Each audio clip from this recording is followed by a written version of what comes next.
Hospitality Meets is brought to you by RotaCloud, the staff scheduling app for hospitality teams. RotaCloud lets you create and share rotas, record attendance, and manage your team's annual leave, all in less time than it takes to make a brew. It can also make life easier for your staff, allowing them to check their rotas, request holiday, and even pick up extra shifts, all through the RotaCloud mobile app. Start your 30-day free trial today by visiting rotacloud.com/Phil and find out how much easier managing your team can be. Welcome to Hospitality Meets with me, Phil Street, where each week we take a light-hearted look into the stories and individuals that make up the wonderful world of hospitality. Today's guest is Philip Eeles, co-founder of Pineapple and a burger company you might have heard of. Coming up on today's show, Philip gives us some founders' advice. Moving fast and breaking stuff. More hard-hitting journalism from Phil. Do you eat any other food other than burgers? And Philip recounts one of the many wild ride moments from his story. If this 10 goes, then that's the end of our business, because that was $2,000 and we haven't got $2,000. All that and so much more as we chat through Philip's quite remarkable story so far. Underneath this fun-loving founder is a guy with monumental drive, and as such there are all manner of great lessons and stories from his journey. A massive thank you to Philip for giving up his time. Please don't forget to give us a like and a share. Enjoy. And a huge Hospitality Meets welcome to Philip Eeles. Hello, how are you? I'm alright, how are you doing? I'm good, man. Yeah, I'm sat on my balcony and I've got a gin and tonic. You told me it was like a nice relaxed chat, these podcasts. Absolutely. It's Friday. I've got a little G&T and I thought, I'll come on and chat some stuff with you for an hour. So here I am. I nearly contemplated, I've had such a hell of a week, I just nearly contemplated having a beer for this, but I've gone all professional on myself with a coffee instead. Yeah. You're a better man than me. The beer is coming. So, how's life? What are you up to? Nothing really going on in your life at the moment. Life's good. It's busy. I'm doing lots of things, which is fun. I've stepped back a bit from honest. I'm sure we'll get into the honest stuff in a bit. I'm sure, and with my relative freedom of not having to talk about burgers and chips every day. I'm doing. I'm just sort of figuring it out a little bit, really. I mean, it's been my life for 12 years, and obviously it's still a huge part of my life and my working life. But you sort of take a bit of a step back and you think, well, what do I want to do and where can I add value? And I work with a few businesses that are in that kind of early growth stage. I love the early bits when it's all a bit messy and rough and ready and no one really knows what they're up to, and it's you just got to kind of hack it out. Yeah. So I love being around founders and I love being around early stuff. So I'm supporting a few businesses in a growth phase, trying to help them put a few foundations in and perhaps raise a bit of cash if they want to open some more sites or grow the business, which is fun, really fun. Oh, there we go. I've got nice. Because I'm outside. This audio is going to be interesting. Yeah, that's cool. That's fine. I don't mind any of that. That's all part of the richness of life. Great. So yeah, a bit of that, which is fun. Learning loads. Nice just to be in some other rooms, hearing other people talk about their businesses. I'm doing a master's in behavioural science, which is pretty intense. It's actually it sounds a bit funky, doesn't it? But I'm doing an executive master's, which basically means you do 2 weeks at a time. So for 2 weeks you can't do anything else. But then in between those 2 weeks is about 3 or 4 months where in theory you can go back to your job. So there's lots of people on there obviously with full-time jobs, and we come together every 2 weeks. I've done all the modules now. I've just got my dissertation to write before Christmas, or finish I should say.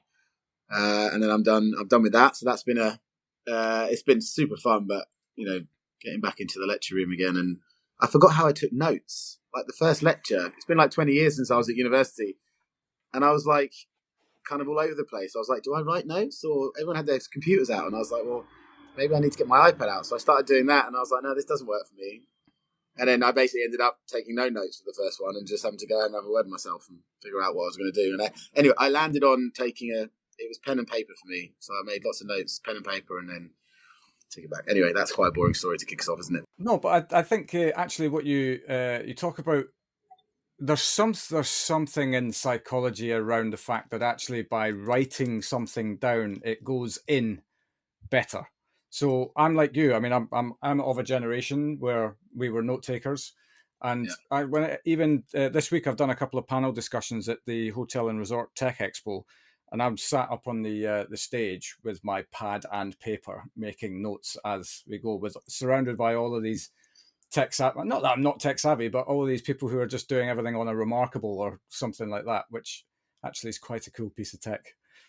Yeah, no, it is. And I have to say, I looked over at envious eyes over a few shoulders of people who were like writing directly into Notion, and it was all looking very nice, and their notes were perfectly annotated and hyperlinks to websites and papers. And I was like, maybe I'm missing a trick. But yeah, that's how my brain works. I write stuff down and then figure it out after that. So Yeah.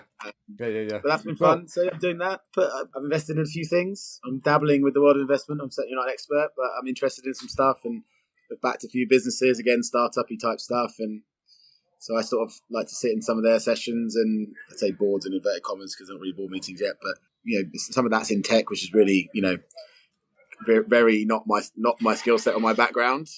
I'm a people and an ops guy, so it's been really fun listening to how tech businesses work and the metrics they look at, which is cool. And then looking to start a few projects. Obviously, I launched something called Pineapple with Abby, Charlotte, and Will last week. Yep, we'll absolutely get into that for sure. So lots going on, but it's super fun. Every day is literally different. So I'm having fun. It's good. Good stuff. Well, I mean, there's a real life success story straight away. Then that's the objective, isn't it? Surely to just have fun. Yeah, I think so. Yeah, absolutely. But anyway, there's obviously a story here behind how you've arrived at this juncture. So I think the best thing to do is take us all the way back. How did you get into hospitality? Was Honest literally your first foray into hospitality, or was there a little backstory before then? No, I mean, I've worked, as a kid, part-time job. I wasn't, some of my mates went off into offices. I was always working in a pub or a restaurant from the age of sort of 16, worked at the uni bar and that kind of stuff. So I've always been in and around restaurants. I was down in Brighton after uni. Me and my partner moved down there. 'Cause I wanted to be a journalist, actually. That was the plan.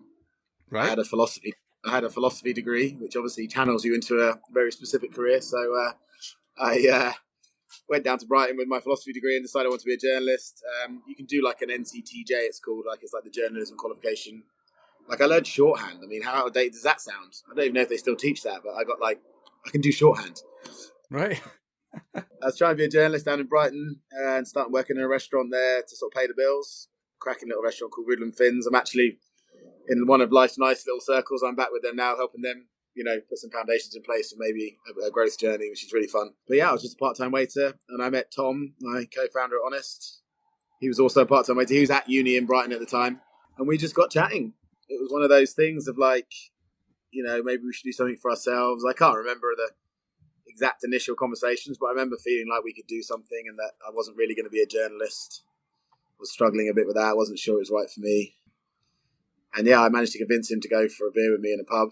And after about 5 or 6 drinks, we decided to sort of not quit our jobs, but we'd decided to put some cash in, 3K each, buy a grill and a fryer and a marquee, and we're going to do street foods. We're going to revolutionise the world of festival burgers, which was it was very nice. Well, you go to a festival and there's, let's be honest, not great quality burgers, often, piled high on the grill for 2 hours and very expensive. And we thought we can do this. We'll go there with really good quality, and then you quickly realise that actually you don't need to do good quality burgers at a festival. No one cares. So, and they're actually really expensive and hard to get into.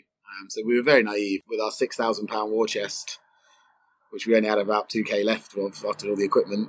We didn't have much money to do anything other than a few private parties and events and things. So that's how Honest started, 2010. But that's kind of cool though, because it's sort of that. I mean, we've talked about this on this podcast many, many times. Actually, the wonderful trait that is naivety when you're starting out in something, right? Because probably all those around you are telling you you're mad. You maybe even part of your own psyche is saying that you're mad. But if you sit and stop and think about it for too long, you just don't do it.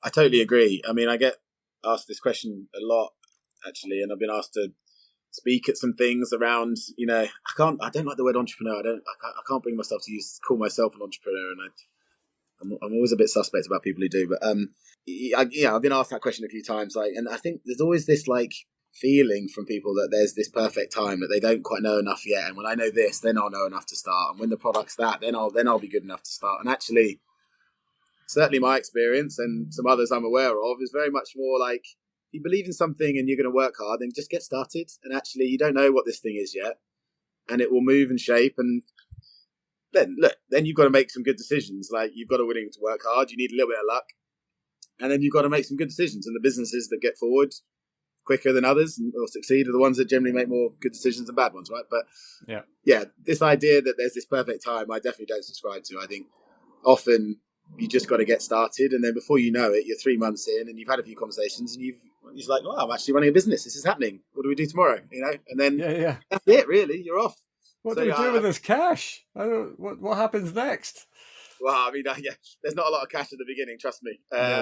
No, not after you paid all the. I mean, we made no money in that. We did like the street circuit in Brighton, private parties and stuff. We probably did about 10 or 12 events. I mean, I was working full time in this restaurant by this point. I was managing that restaurant. I knew I needed a bit more experience with the sort of analytics of a restaurant and sort of behind the scenes. But we didn't do many events, but the ones we did, we didn't make any money. You know what I mean? Like, we were busy, which is even more criminal, right? We had queues. Yeah. People loved the food. It gave us all the confidence we needed that we were onto something in terms of the product, and and as a team, me and Tom really bonded and sort of saw the right qualities in each other, I think. But yeah, we didn't make any money, so yeah, the cash comes later. I would say maybe not for everyone, perhaps for others. Well, there's trait number 2 you need, right? A bit of bloody mindedness, really. That because there's also probably something in this is maybe, I don't even know if you learn this stuff or you're born with it or whatever, but at some point there has to be a time where you think, if this is not working, then what's the point in carrying on? But at the same juncture, sometimes if you do carry on, it's like you're so close, so much closer than you think you are to getting to the gold on the other side. Yeah. I can definitely think of a few of those moments where, is this it? I mean, I remember one event we did in Lewes Fireworks, and we've talked about on a few, in various places where, we literally got the job on Gumtree about 2 days before the event, which is, there's your first warning sign right there. You don't generally get good street food pictures on Gumtree, and certainly not 2 days before one of the biggest fireworks events in the whole country. So, loads of people descend on Lewes. I don't know if anyone's ever been, and any of your listeners, but if they have, they'll know what I mean. It's like full on, like pagan, like barrels of fire being pushed down the road, and thousands of people are there, right? Right. So we thought we landed on the money. I remember us putting the postcode into the sat nav for the van we hired to carry our kit there, and we sort of drove into Lewes, and we're still like a mile away. We drove out of Lewes and up a hill into a field. And basically our pitch was some farmer who decided to invite 30 of his mates round and just wanted someone to do burgers in his field at the top of the South Downs. And typical English weather in November. Which one is it? November. It was like raining and blowing a gale, and we're trying to put up a tent, and I'm trying to chop cheese with one hand and hold a tent down with another, and there's like a massive bonfire like 20 yards away. And if this tent goes, then that's the end of our business, because that was $2,000 and we haven't got $2,000.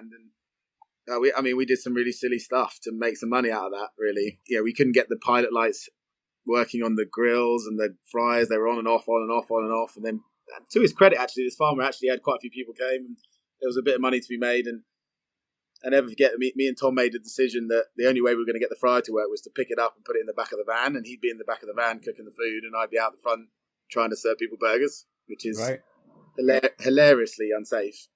So we picked this fryer up full of oil, and I remember looking at customers waiting for their chips, and they were looking at us like, what are these idiots doing? Like, this is crazy. And Tom's got about a foot on me, so when we lifted this thing up, it was sort of slanted towards me, and the oil started like in waves going from one end to the other of the tank.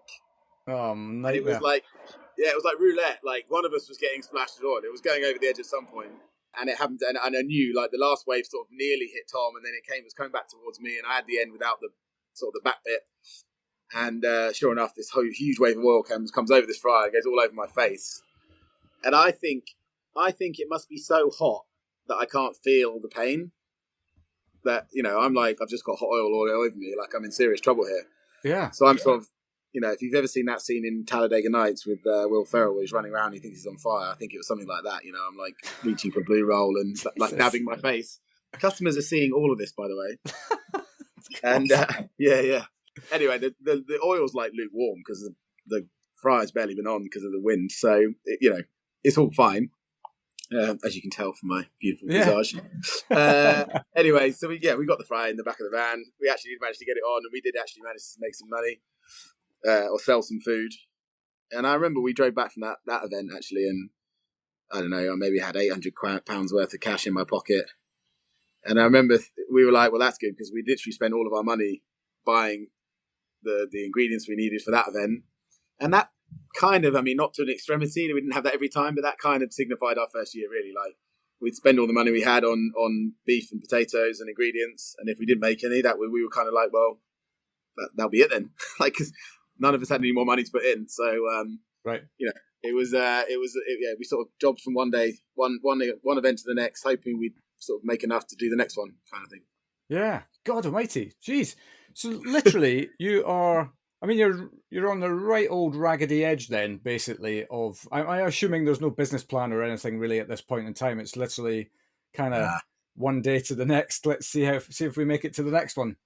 Yeah, no, our business plan was make the food as best we could, and then worry about whether we're making any money later, which is not really a business plan at all. But I certainly stand by the idea that, make it taste great first, and then worry about everything else after that. Right? Yeah. Yeah, I suppose that plays into the old. There's probably a proverb or a cliche or something like that. Is that just get something launched first and then worry about perfection later. Like, and that comes back to what you were talking about earlier on around. Yeah. Actually, if you just sit there and think about, right, well, we need to get that in play before we consider pulling the trigger, then of course you're just waiting for those perfect set of circumstances that never exist. Yeah, no, I totally agree. Yeah, I mean, I think what we learned out of that year, albeit we didn't make much money and we did some silly things, but we learned a lot about each other, and we realised that, we could make a decent burger and chips, and people like the food when we handed it to them.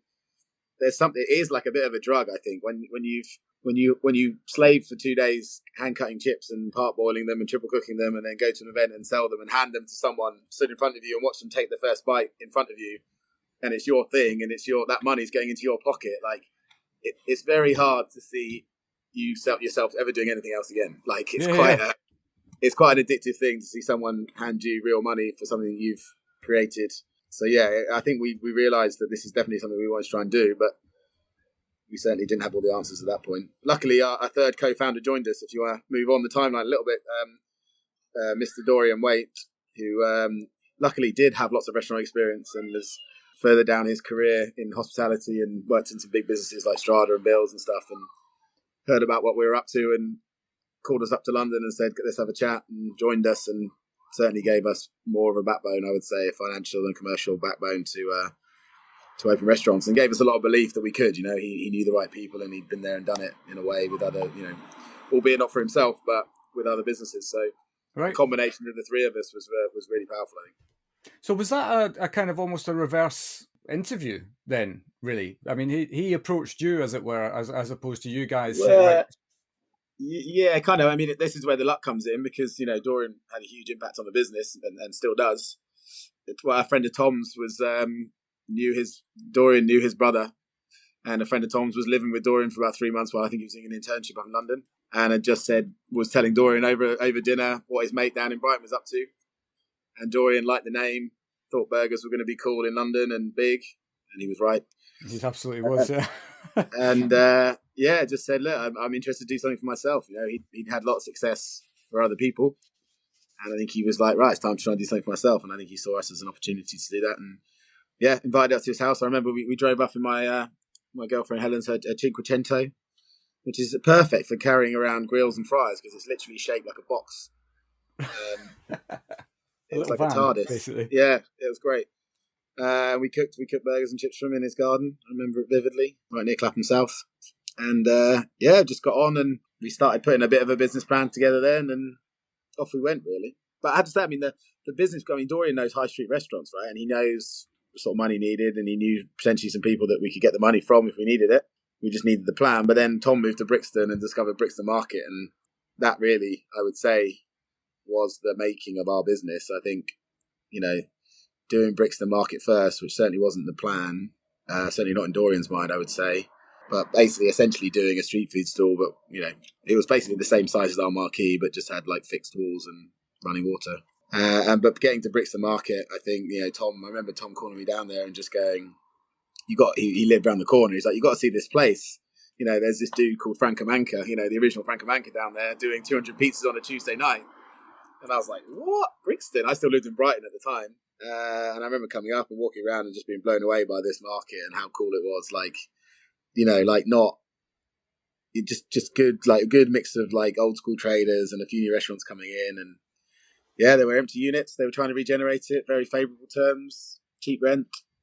And we thought, why not? Like, we'll write the business plan and go for a high street store. But while we're doing that, we might as well have a crack here and make some mistakes. We literally thought, like, no one's heard of this.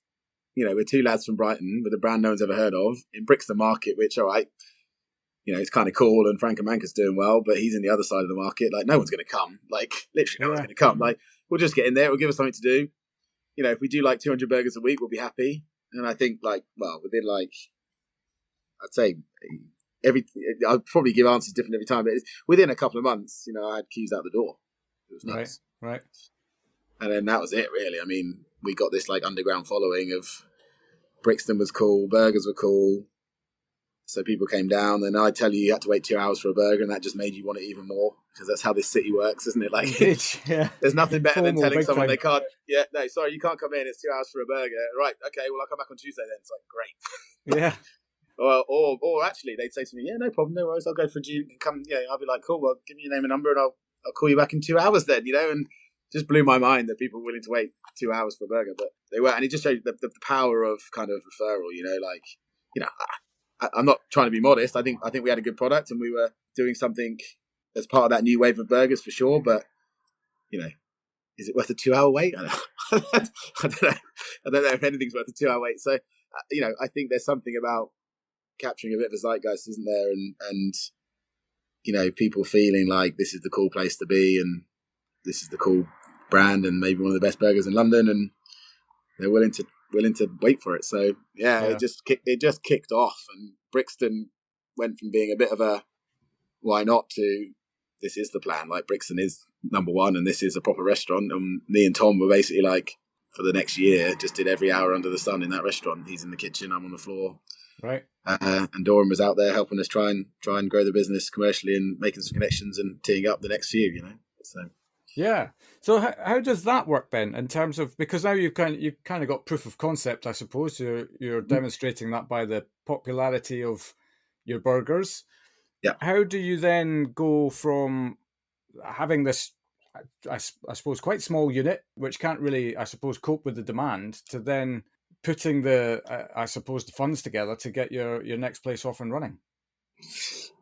Yes, I mean, little steps. We did little, I think, what's known as a friends and family round, right? So we went out to a few people that we knew that, we all reached into our pockets and tried to beg, steal and borrow some cash ourselves from grandparents and this, that and the other, and credit cards and things. So we all sort of raised a bit more cash to put in. And then Dorian knew someone that had, a very successful guy in tech, and had his own sort of private equity fund as well, and didn't really care or know anything about restaurants, but knew Dorian's wife at the time. And he was sort of, it was, I won't name him or the amount, but from him it was pocket change. To us it was life changing, and he, right, yeah, we gave him some equity in the business. And I often say that to people. I think sometimes you can get a bit het up on equity. If that money's going to transform the business and get you going, and that person's going to add value, then sometimes I think people are a bit too protective of equity. And I'm not saying you should be blasé about equity either, but we gave up a decent chunk actually, and I won't name his a chap called Alan Watkins, and he sort of held us to account. We kind of had board meetings again in inverted commas, but he was saying stuff to us like, he didn't ever tell us how to run restaurants because he didn't know how to run restaurants, so it was perfect. But he did know what banks would be asking for if we ever needed bank money, or what an investor might ask for. So he was like, that number there, guys, you need to track that and keep tracking that, because that's really important, or that will be important. So again, just added another skill set and a layer of expertise that we didn't have. But that wasn't a huge amount of money in the grand scheme of things. But for us, it got us into our second site, Soho, 2012. And then that one was busy, and then that was it really. I mean, that was a 30K a week straight away. I mean, Brixton's a small unit, and, it was pound for pound a very profitable restaurant. But Soho sort of landed us, I would say, in central London. And then I remember that at that point, it was when I was telling friends and family, I was like, I can't see a reason why we wouldn't do a few of these now. Like, we did the same thing. Like, we didn't change our prices from Soho to Brixton. We didn't change the menu. We didn't spend loads on the fit out. Like, we just kind of did the same thing again, and it worked. And I was like, I think we could have a few of these. Like, I didn't necessarily think we'd get to like the 40s or whatever it ends up being, but like, I definitely remember thinking, no, this could be something, and saying to my mates, like, yeah, going to open some more restaurants, man. Like, let's do it. That's fun. Yeah. Yeah, God. I mean, do you know, I remember that time. I don't think it was the Soho site, but I remember like chomping at the bit to get to an honest burger, because like it just felt like you were everywhere. Like, everybody was talking about you fondly. Everyone was saying this is the best burger in London. And all of a sudden you've well, it's probably not all of a sudden, there's been a lot of graft here, but you've become everybody's favorite burger joint. I think probably at the time, I mean, look, there was a few. It was a really cool little competitive thing. You know, you had the Byrons and the GBKs who were already ahead of us and had sort of blazed the trail a little bit. And then there was us and, you know, Scott and Yanni with the meat wagon in the pub in Peckham, and then Meat Liquor that were sort of doing their thing, and different style to us, but were like insanely popular. Lucky Chip were doing some good stuff. Patty and Bun not long behind us, and there was a bit of a new wave of burgers going on. So there was, I think the burger scene was like moving on, and people were talking about burgers, and yeah, that we were definitely a big part of that, I think, which is great. And yeah, just that underground following, you know, it's so much better. You know, I'm not a marketing person, but I'm sure marketeers would tell us that it's much better when your customers say it for you, right? Like, yeah, like, you know, if you have to say you're good, you're probably not good enough, right? So yeah, right. So when your customers are saying it for you, then it's it's gold dust, isn't it? And that's certainly how it felt in those first few years. That, you know, it helps as well because, you know, when someone's walking in the door and they've already told themselves this might be the best burger they've ever had, you know, you're already onto a winner. You know, you've done 20% without even trying before they even sat down. You know. Yeah, but I think equally it felt like people just wanted you to succeed. So you've also kind of got them in that psychological state of mind as well. Like, I am willing this to be the best burger I've ever had. Nice. Yeah, well, I hope so. I mean, the only experience I got of that is like my family, and obviously they were very happy for me. They were very willing for me to see it. But yeah, we definitely. I mean, I'm still really good friends with some super loyal customers that used to come down in the Brixton days, and you know, they don't have a loyalty card. They have my phone number, you know, and I'll give me half hour's notice, and they never pay, you know. Yeah. Although they're so loyal, and this is I could talk to you for hours about what I think loyalty is. By the way, I don't think it's a stamp card, come 10 times get a free beer. I think that's something else, powerful, but something else. I think loyalty is, you know, a regular in Brixton. My favourite, the Simon Fennell and his wife Hannah and their daughter Ella. And I first met them when when Hannah was pregnant, and she was really disappointed that she couldn't have a medium rare burger. And I remember it vividly. And I said to them, look, as soon as you've had your baby, come back, and the next medium rare burger's on me, you know. And so began a relationship where I got to know them, and I would consider them friends now. And you know, they go to Honest, and they take their mates all the time, and they give me proper feedback. If it's bad, they tell me it's bad, but they do it on WhatsApp, not on TripAdvisor. And if it's good, they tell me why it's good, and it's just that's loyalty, you know. And the thing I love about them is, like, I'll see him on Facebook posting or Twitter or whatever. Oh, just been to Honest and had this special, and I'll message him with like, man, why didn't you tell me? Like, you know, you don't have to pay. And he's like, oh no, I don't want to take the piss. Like, you know, I won't pay for the next one. And I'm like, that's loyalty. Do you know what I mean? That's loyalty. And we definitely had that feeling. I think I could name a few people that I feel like that about, or who I think feel like that about the business. So, or certainly did anyway, which is cool. So yeah, I think people were happy for us and liked what we were doing, and it was fun, man. It was fun. Like, we were figuring out as we were going along and making some mistakes, you know, and moving fast and breaking stuff. Yeah. That's a tech saying, isn't it? 5-star hospitality means having the right people in the right place at the right time, and that's exactly where RotaCloud can help. RotaCloud is the online platform that makes planning rotas, recording attendance, and managing annual leave easy. Its simple, drag-and-drop interface lets you create and share rotas with your team in minutes, while our built-in budgeting tools mean you'll know exactly how much you're spending on staffing before sending the rota out. RotaCloud also makes life easier for your staff, allowing them to check their rotas, request time off, and pick up extra shifts, all through the RotaCloud mobile app. Start your 30-day free trial today by visiting rotacloud.com/Phil and find out how much easier managing your team can be. you've brought up mistakes. Any whoppers? Anything that you look back on now and you think, geez, what were we thinking, doing? I don't want to advertise my own podcast and your podcast, but we did Little Honest Podcast, and we did the first episode was called Honest Fuck Ups, and it was so we ran out of time. We had to do episode 2, part 2. So Right. yeah, we've got a few. I remember Tom won't mind me telling you. He for Site 5, we went to a board meeting and got pressure from a few people that we needed more people on our database. We need more email addresses or whatever, right? So he decided to offer everyone for our new opening in Marketplace, Optus One, Optus Circus, free burger if they signed up to our mailing list in the next 24 hours. And he didn't put any rules on you could forward that offer onto anyone you wanted. And we basically got about 20,000 people signed up, which again, if a marketer was on this call, they'd be like, amazing, what a campaign. But, if you ask our team that had to open that restaurant to that many free burgers and the chaos that ensued, there's the flip side. That, we hadn't thought about how they were going to redeem it. So people were just redeeming it and then coming back, and it was just chaos, right? We just hadn't thought it through. Yeah. And I'm saying it's Tom's stake, right? We're all implicated here. So that was not a fun experience for our team. And we've chalked that down as an operational mistake, perhaps not a brand marketing mistake, but certainly an error. God, I'm trying to think now. There's so many, and now I've gone entirely blank on the other stupid stuff. I told you the fryer one. That's the whopper. Pouring. Yeah. You've eradicated them from your brain to move forward with your life. Yeah. Maybe, but I kind of love them as well. You wouldn't change a thing. Oh, I remember. I tell you one, not a mistake, but one crazy. I got duped into doing an advert for Kia, thinking the Sunday Times message and said, "Hey, we want to write about Honest?" And I was like, this was early. I was like, amazing! The Sunday Times are going to get a feature piece in the Sunday Times. And they were like, you drive around in a Kia with someone, and we'll talk about Honest. It'll all be about.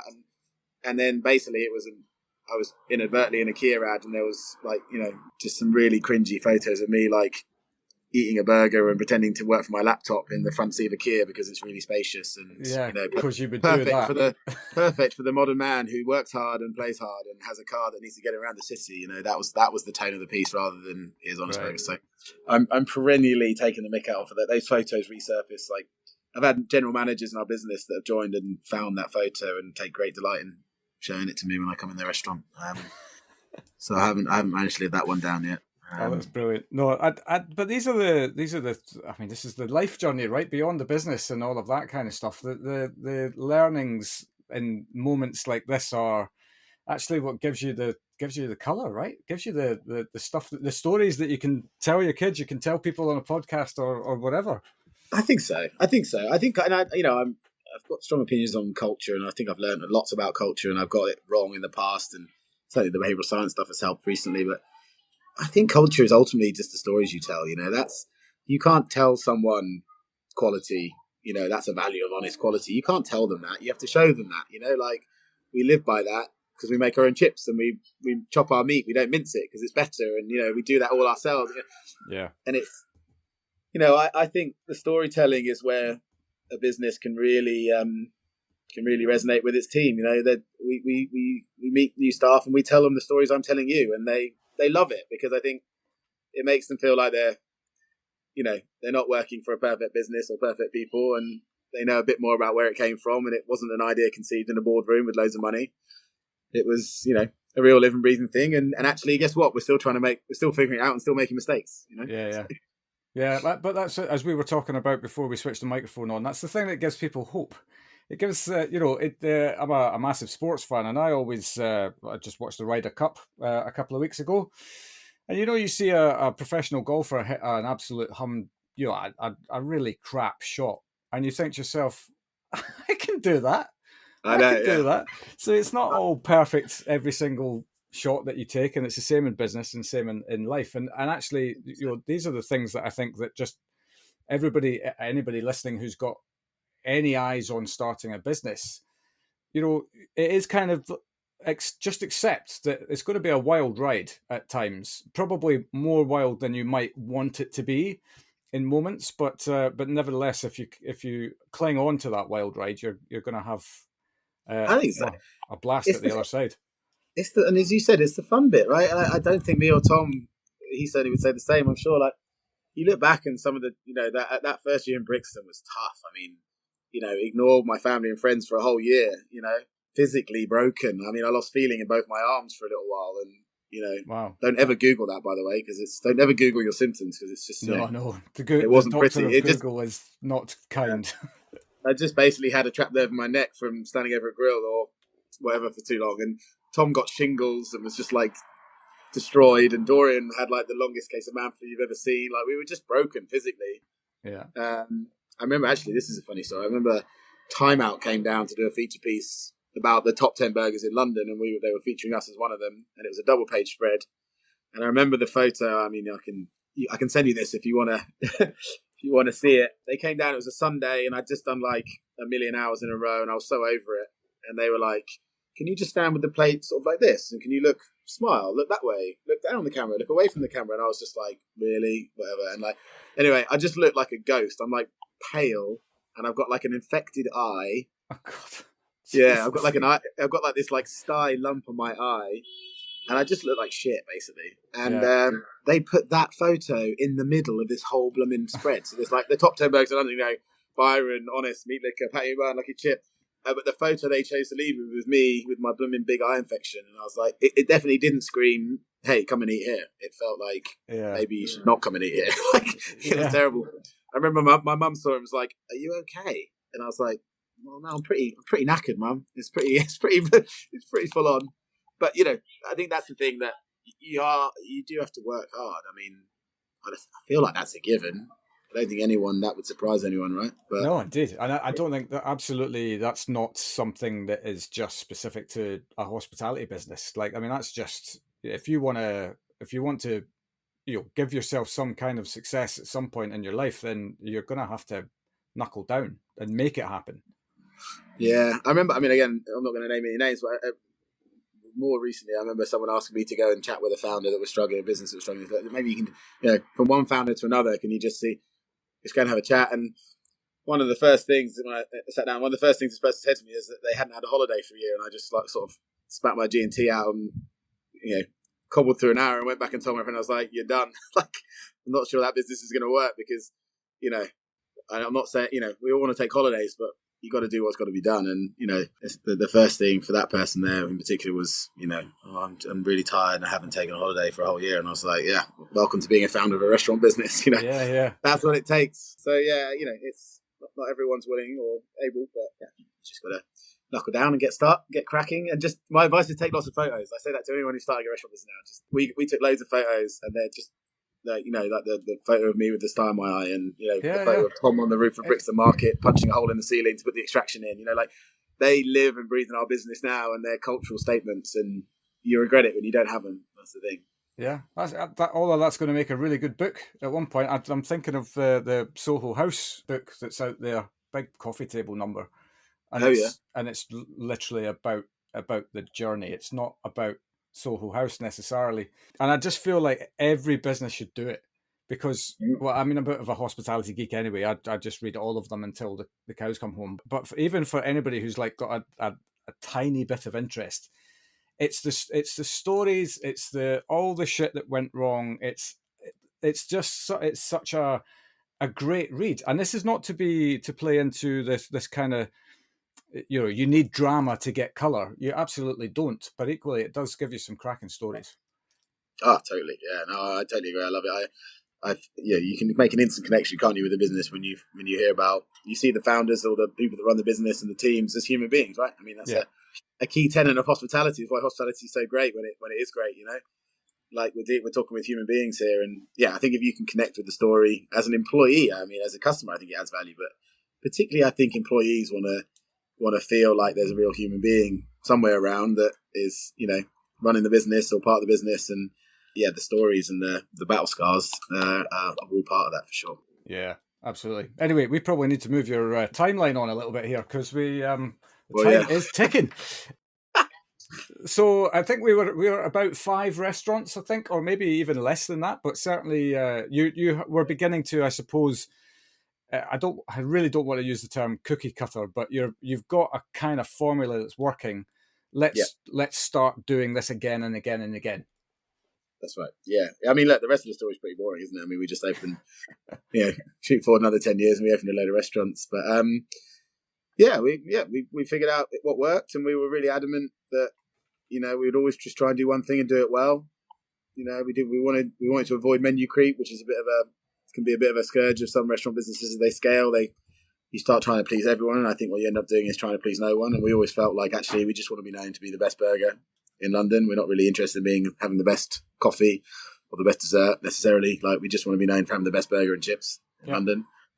So we stuck to our guns on that, and we try to employ human beings and let them express themselves and have fun and be themselves on shift. Certainly, my philosophy around hospitality is if you want a member of staff to sort of do hospitality, not service, then you have to let them kind of be themselves a little bit and leave a little bit of themselves on the table and encourage that and allow it and promote it. So we just tried to do that, and we took some investment. We got backing from active partners in 2015. They came in with a big stake, been with us ever since, and just believed in the brand. Really, they kind of know what makes us tick, and just sort of added some more layers of expertise around the business, and obviously some cash to grow. And this sounds really. I was about to say this. It sounds really flippant to say, like, I don't really remember the bit between like 20 and 30 restaurants. It kind of just happened, and that you just kind of suddenly you turn around and you've done a load of them, and it's the systems have to change, and stuff that was easy at the start is now really, really hard, and stuff that used to be really hard at the start has now become really easy because you've got a budget for it, and you've got resources, and you've got teams. You've got a gap, a vacancy in this restaurant. Well, it's all right. You've got another 38 potential restaurants that might be able to help you fill it. Whereas when you've got one, these are real challenges for a founder or a team. Losing a key member of the staff is a big problem. So it definitely shifts. The complexity of going from having a couple of employees to like 900 is you have to figure that out. And I've definitely learned some stuff about that. And feeling how you can get behind very quickly. Let's put it that way. In terms of systems and structure around training and recruitment and all these kind of things that I was the ops director at this point, and certainly was behind. I remember feeling behind between like sort of sites sort of 17 and 25 ish, just being like, oh God, like I need all this stuff, and to put it in, it's going to take like 6 to 9 months, and it's like I need it now. And we're still opening restaurants, so it was like there was some interesting stuff there, but the rest of it's a bit of a blur, to be honest. It's maybe also a reflection that you kind of had found your groove with it, and you kind of knew what you were, more or less knew what you were doing now. So, there's always going to be, the minute you keep adding and adding, there's always going to be new things, right? New problems that will come up. You could do it until the end of time, and you'd still have a day that you are just faced with something that you've not been faced with before. Totally. But nevertheless, you probably at that moment, and I'm just guessing, but you probably had found your groove, as I say. You're kind of, it's your thing, it's your business, it's your baby, it's all of these things, and it's your life. Yeah, I think, look, and I have to, I have to give so much credit. Obviously, we got a lot of really smart people around the business at that point to help us grow. We brought in senior people in the key departments that had way more experience than us, were better at their jobs than us. So I think, we got into the groove of being good founders who had the passion and knew what we, classic founder, kind of like we throw our toys out the pram if people weren't playing by the rules or getting the culture wrong or, messing with the values. But, alongside that, we had some really great people along the way that have brought a huge amount of experience and expertise to the business. So, there's no chance the three of us would have had the skills to get to 45, certainly in that time frame, I don't think. I don't want to speak for the other two, but I'll certainly say that about myself, So, we've had some very smart people along the way that have helped us get there. But you get into a groove. Everyone knows what they can do, and, you stay trying. We've all just tried to stay true to the things we believe in, like we've never compromised on, knowingly anyway, the quality of our food, and we've always tried to be a nice place to work. Not always managed to pull that off, but we've always tried to treat people right. Yeah, and do right by people. And I think if you stick to that, then you can't go too far wrong. And I don't think we have yet. So, yeah, well, I mean, proof is in the fact that you're still here, still moving in the right direction, still going. Burgers is a tough place to be at the moment, isn't it? Well, the restaurants in general is a bit of a tough place to be. But anyway, this is a good news podcast. You told me. You're right. We're not going to get into it. Yes. Well, I mean, you've got good news. I mean, you've just done I know that you kind of stepped away a little bit now, but you still care. You still have involvement to a certain extent, and the business has just done another successful round of funding, right? So there's still appetite for for business in hospitality. So, and that's from people who apparently know all about economic stuff. So, long may True. that continue. Yeah, no. I mean, the crowd race has been great. I mean, it's I'd say probably raised a few eyebrows of business of our size, but actually, I wish we'd done it years ago.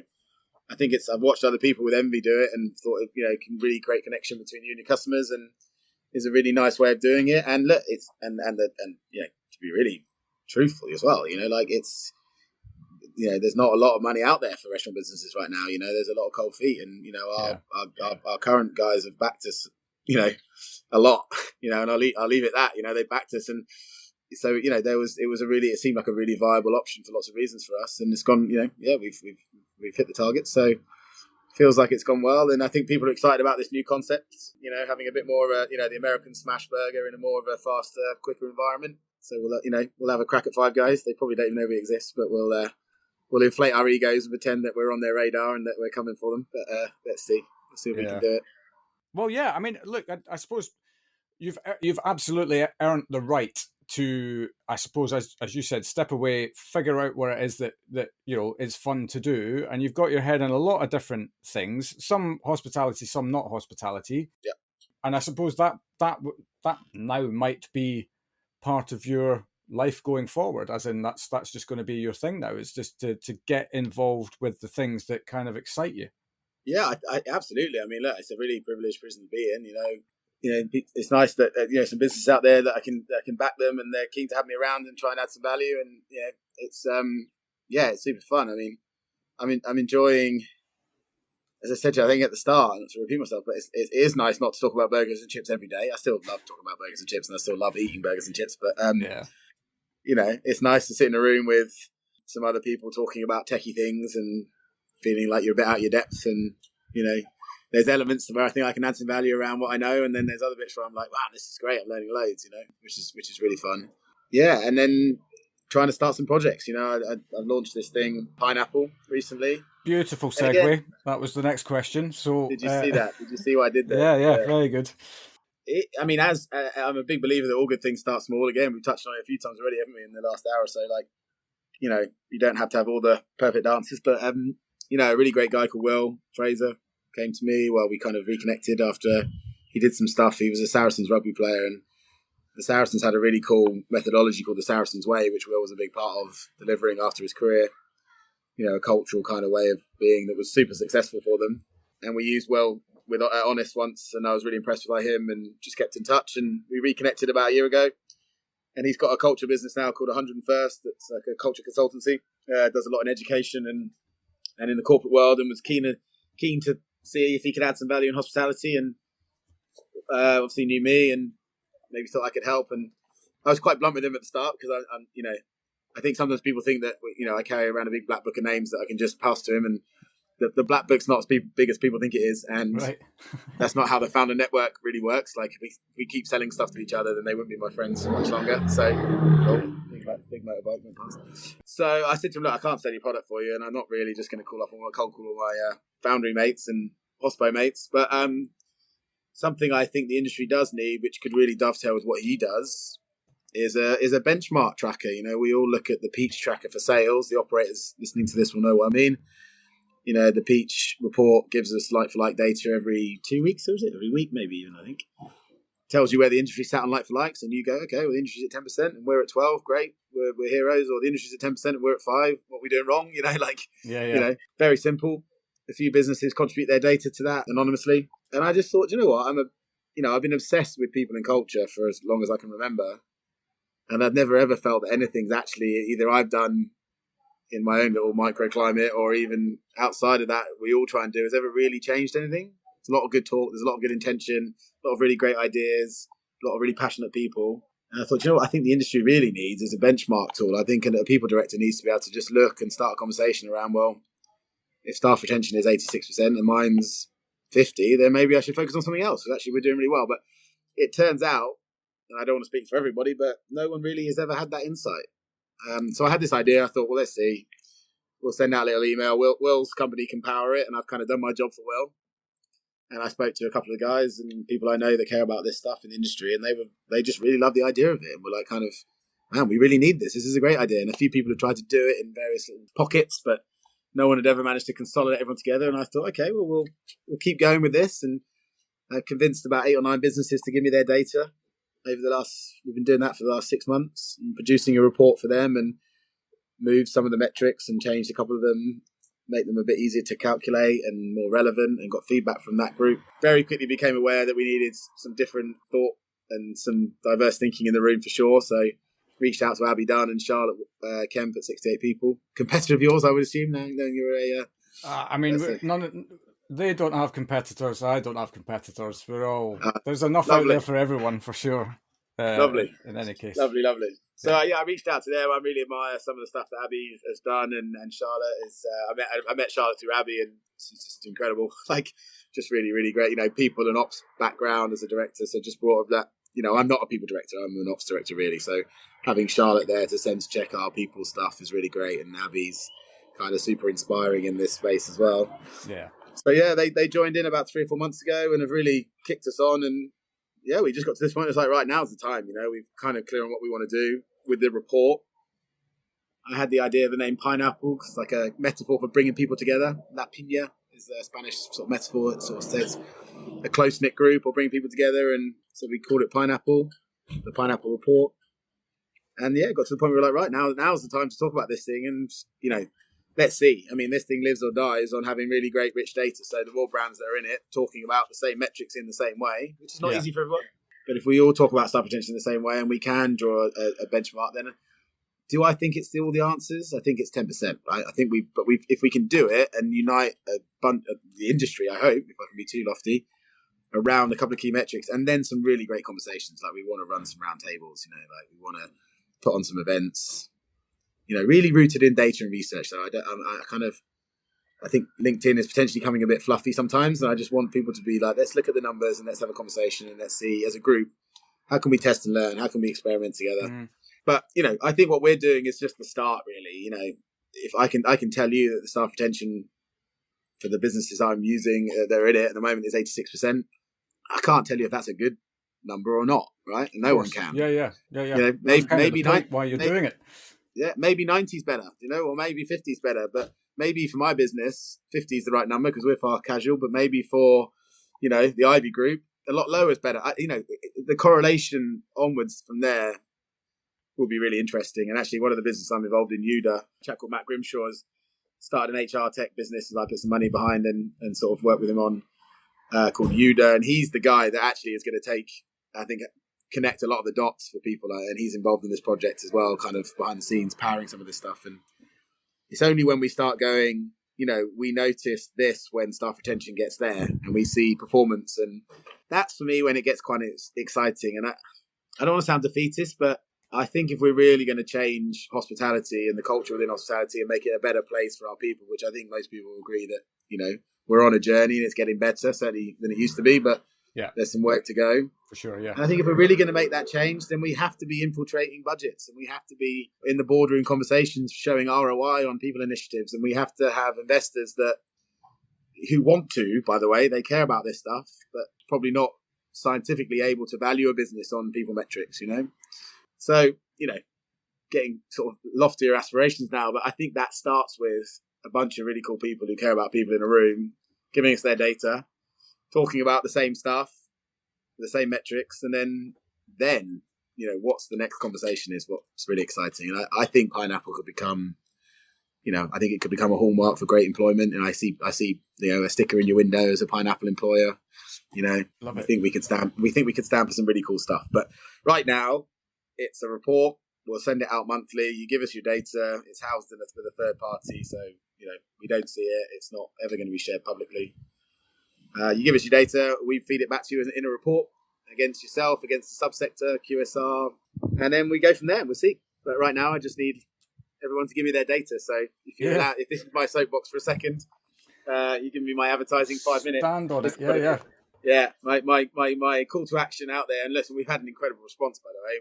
We just launched for the first time publicly on Friday last week, and I think the number so far is we've had 120 people register interest to hear more. Not that they're going to give us their data yet, not that they'd even pay to be part of it. I think we will turn this into a subscription model. Would have to, there'll be some running costs for this, of course. Of course. But yeah, we had 120 of some, and there's some big names in there, which is really, really great to see. So yeah, I think we could be onto something. It's quite exciting. I completely agree with you, and I think you've something that I picked up on there that you mentioned was around kind of uniting the industry. I've had this bee in my bonnet for a very, very long time. Around, I use a Braveheart analogy. We have to unite the clans, because we've always had a we'll go off and do that, and we'll go off and do that. But actually, we are definitely better at this than we were, say, 10 years ago. But as an industry, we're still a little bit clan-like in our approach to problem solving. Yeah. And the industry is vast, right? It's, what is it, the third biggest employer in the UK, third biggest contributor to the tax pot, whatever. I can't even remember, but it's massive, yeah. It's massive. Yeah. So we should be taking ourselves a bit more seriously when it comes to the weight that we have.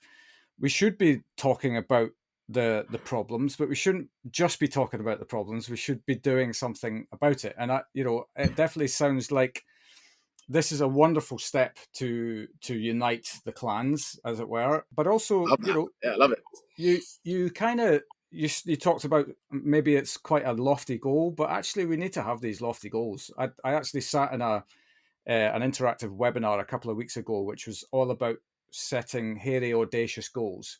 The sorts of goals that people around you go, you're mental, you're mad. That'll never happen. And but I'm all for that, because otherwise, if you're not setting them big enough, then how are you ever going to fix any kind of major issues? This is a major issue that we've had for quite a long time. Well, it is, and look, and again, I don't want to trip into doom stuff, because there's so much positivity out there, and there's so much I love about hospitality. But this recruitment crisis, as it's called, for me, it's not new. Like, convincing an English kid to come out of school and take a career in hospitality wasn't happening 20 years ago. Yeah, we just didn't have to worry about it, because we had some incredible people from around from Europe and around the world coming in and doing incredible work. And guess what? All those guys are now ops directors and running really successful restaurant businesses across the country, right? Yeah. So for me, the underlying issue has always been there, that there's a sort of a PR problem with our industry, and a working practice issue potentially, and a cultural problem with hospitality. Some of it's always going to be a stepping stone, right? You're always going to have people that want to pass through it. I think that's hospitality sometimes at its finest. You get the doctor for 6 months, and you get the next architect for 6 months, then great, But it also should be a place where people should, where your mum and dad should be proud that you've gone to get a job at Honest or at, whatever, right? Yeah. And I don't think it's always been that. And I think that's why it's been tough. That double whammy of Brexit and COVID has suddenly pulled that kind of, turned that tap off and pulled that veneer away a little bit. And, now we're having to ask ourselves some very tough questions about mental health and about flexible working. And, I'm going to resist the terrible thing that I've done and other people do, where we try and talk for Gen Z. I don't know. My children are 8 and 5, and my nephews are 12 and 9. I don't have Gen Zs close to me in my life, and can't speak for them, but we like to speak for them a lot, don't we? But good point. One thing's for sure is they're definitely asking more of us as employers and as cultural kind of leaders, and it's uncomfortable for us in some ways, but man, it's a challenge, and it's probably a good one, right? So is pineapple gonna? I think pineapple is I've tried everything else. It's kind of what I'm probably alluding to. I've tried the cycle to work scheme, and I've tried the perks and the anniversary presents and the big staff parties, and I've tried great training plans and all this and that, and had limited success, I would say. Not as much as I would have liked. And actually, I think when you really get into it, how do you affect behaviour every day? How do you change culture to what people happen to people every day? And that there's often a behavioural something going on there, and that's often you often track that with a piece of data. So yeah, it's quite. If my mates from school could hear me now talking about data, they'd laugh their heads off, because I'm not. I've been a gut feel. Philosophy, didn't you? That's just kind of anti-data. And I've been a gut feel guy all my life, and I think working with Matt at UDA has really helped me. Doing the masters has really helped me. I had to do 2 modules of statistics, so I'm like, data now. So, but listen, it's not all about data. I think gut has its place, but I think you should test your gut, not trust it, is my new line. I think I said that the other day on an event. Very good. Yeah. It's about, founders need to use your guts, but you need to be able to test them. And that's where I think being able to benchmark yourself a little bit, have some data, experiment, hypothesize, did this work? I'm going to do this, and what impact did it have? I think sometimes we fly a bit blind in this space in hospitality. We sort of do stuff and we think maybe it had an impact. And you look at marketing now; it's all closed loops, and then marketing has really moved on now in terms of closing the loop on initiatives. And so maybe that's what we're going to do for the industry with Pineapple. Maybe, but let's see. Well, we'll give it a go. Yeah, I mean, look, one step at a time, right? You have an aspiration. You've got definitely some interest. There's no question about that. I mean, when I read about it last week, because we were supposed to have this chat a week ago, in fact, and I remember thinking to myself, "Wow, I didn't even know you were working on this. This is really interesting." I have signed up to it, by the way, and Abby has already been in touch. So right. I'll be very interested to see how that moves forward. But yeah, well, I mean, look, I wish you all the very best with that, and anything this humble little show can do to kind of help nudge it up a bit or raise the awareness, I will happily do that. Amazing. Well, I'll do one last plug then, which is I'll just steer people towards we just created one little landing page. We haven't done a website properly yet. We haven't got the money. But this is pineapple.uk. This is pineapple.uk. And so if you sound like you might be interested in having a bit more of a chat with us, if you go there, give us your details. One of us will reach out to you. And we're doing a couple of calls next week, live calls, if people want to drop in and ask some questions about it on the 20th and the 24th as well. So, yeah, anyone out there who likes the sound of what I just said, check the website out or join the calls or just find me on LinkedIn. I mean, let's just have a chat. You know what I mean? I'll just go for a beer or a burger or just talk on the phone and I'll talk to you about it. And if you're up for it, great. If not, all good. Do you eat any other food other than burgers, or is it just burgers? Well, I had a lovely Chinese with Abby Dunn last night in Manchester. Yeah, I'm doing some work with a business called Dabba Drop at the moment, and they deliver curries to your door. So I'm kind of getting into like all the different styles of curries they're making, and their head chef there is like really cool, and they got some crazy ideas. So I've been loving a curry at the moment. I've got that for dinner tonight. Actually, it arrived about 4:00 this afternoon, so I'm going to be eating a curry tonight. Very nice, excellent. Well, I think ending it on your food habits is a great way to wrap up the show. Absolutely, and it started to rain. I don't know if you can notice. So definitely a good time then. Yeah, I'm getting pretty wet out here now. So excellent. Look, thank you so much, Philip. I wish you all the best with the next chapter. You've definitely, I mean, you mentioned the words. You're in a privileged position, but you've bloody earned the right to be there. From starting basically with nothing to building what you've done is, absolutely a hospitality success story. And I wish you all the very best for the next chapter. Thank you. No, that means a lot. And thanks for having me. It's nice. It's lovely. It's nice to talk about it all. So thank you. No problem. Take care. Cheers, man. Cheers. And there we have it. So many wonderful lessons from Philip's journey, also highlighting what drive and determination can achieve. I'll be forever grateful to him for sharing his story and wish him all the best with Pineapple. We'll be back as usual at 8 p.m. next Wednesday for another story from hospitality. So until then, thanks so much for listening and we'll see you next week.